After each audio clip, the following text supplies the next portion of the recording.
गुड़ी पड़वा का पर्व मुख्यतः महाराष्ट्र में हिंदू नव वर्ष और नव संवत्सर के आरंभ की खुशी में मनाया जाता है। गुड़ी पड़वा का मुहूर्त चैत्र मास के शुक्ल पक्ष में जिस दिन सूर्योदय के समय प्रतिपदा हो, उस दिन से नव संवत्सर आरंभ होता है।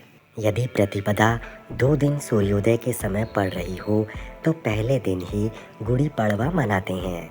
यदि सूर्योदय के समय किसी भी दिन प्रतिपदा ना हो तो नव वर्ष उस दिन मनाते हैं जिस दिन प्रतिपदा का आरंभ व अंत हो। गुड़ी पड़वा मनाने की विधि। प्रातःकाल स्नान आदि के बाद गुड़ी को सजाया जाता है। लोग घरों की सफाई करते हैं। गाँव में गोबर से घरों को लीपा जाता है। शास्त्रों के अनुसार इस दिन अरुणोदय काल के समय स्नान अवश्य करना चाहिए। सूर्योदय के तुरंत बाद गुड़ी की पूजा का विधान है। इसमें अधिक देरी नहीं करनी चाहिए। चटक रंगों से सुंदर रंगोली बनाई जाती है और ताजे फूलों से घर को सजाते हैं। नए और सुंदर कपड़े पहनकर लोग तैयार हो जाते हैं। आमतौर पर मराठी महिलाएं इस दिन नौवारी यानी 9 गज लंबी साड़ी पहनती हैं और पुरुष केसरिया या लाल पगड़ी के साथ कुर्ता पाजामा या धोती कुर्ता पहनते हैं। परिजन इस पर्व को इकट्ठे होकर मनाते हैं और एक दूसरे को नव संवत्सर की बधाई देते हैं। इस दिन नए वर्ष का भविष्यफल सुनने सुनाने की भी परंपरा है। पारंपरिक तौर पर मीठे नीम की पत्तियां प्रसाद के तौर पर खाकर इस त्यौहार को मनाने की शुरुआत की जाती है। आमतौर पर इस दिन मीठे नीम की पत्तियों, गुड़ और इमली की चटनी बनाई जाती है। ऐसा माना जाता है कि इससे रक्त साफ होता है और शरीर की प्रतिरोधक क्षमता बढ़ती है। इसका स्वाद यह भी दिखाता है कि चटनी ही की तरह जीवन भी खट्टा मीठा होता है।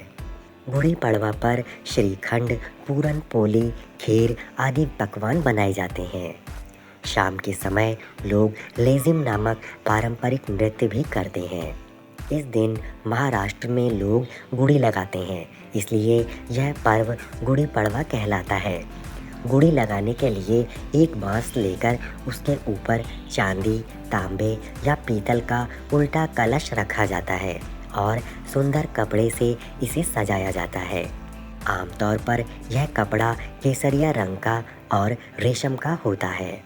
फिर गुड़ी को गाठी, नीम की पत्तियों, आम की डंठल और लाल फूलों से सजाया जाता है। गुड़ी को किसी ऊंचे स्थान जैसे कि घर की छत पर लगाया जाता है ताकि उसे दूर से भी देखा जा सके। कई लोग इसे घर के मुख्य दरवाजे या खिड़कियों पर भी लगाते हैं। देश में अलग अलग जगहों पर इस पर्व को भिन्न भिन्न नामों से मनाया जाता है। गोवा और केरल में कोंकणी समुदाय इसे संवत्सर पर्व नाम से मनाता है। कर्नाटक में यह पर्व युगाड़ी नाम से जाना जाता है। आंध्र प्रदेश और तेलंगाना में गुड़ी पड़वा को उगाड़ी नाम से मनाते हैं। कश्मीरी हिंदू इस दिन को नवरे के तौर पर मनाते हैं। मणिपुर में यह दिन सजीबू नोंगमा पानबा या मेईतेई चोइरा ओबा कहलाता है। इस दिन चैत्र नवरात्रि भी आरंभ होती है। गुड़ी पड़वा से जुड़े महत्वपूर्ण तथ्य। सम्राट शालिवाहन द्वारा शकों को पराजित करने की खुशी में लोगों ने घरों पर गुड़ी को लगाया था। कुछ लोग छत्रपति शिवाजी की विजय को याद करने के लिए भी गुड़ी लगाते हैं। यह भी मान्यता है कि ब्रह्मा जी ने इसी दिन ब्रह्मांड की रचना की थी, इसीलिए गुड़ी को ब्रह्मध्वज भी माना जाता है। इसे इंद्रध्वज के नाम से भी जाना जाता है। भगवान राम द्वारा 14 वर्ष का वनवास पूरा करके अयोध्या वापस आने की याद में भी कुछ लोग गुड़ी पड़वा का पर्व मनाते हैं। माना जाता है कि गुड़ी लगाने से घर में समृद्धि आती है। गुड़ी को धर्मध्वज भी कहते हैं, अतः इसके हर हिस्से का अपना विशिष्ट अर्थ है। उल्टा पात्र सिर को दर्शाता है, जबकि दंड मेरुदंड का प्रतिनिधित्व करता है। किसान रबी की फसल की कटाई के बाद पुनः बुवाई करने की खुशी में इस त्यौहार को मनाते हैं। अच्छी फसल की कामना के लिए इस दिन वे खेतों को जोतते भी हैं। सभी को गुड़ी पड़वा पर्व की हार्दिक शुभकामनाएं। आपको हमारा वीडियो कैसा लगा लाइक करके और कमेंट करके ज़रूर बताइएगा।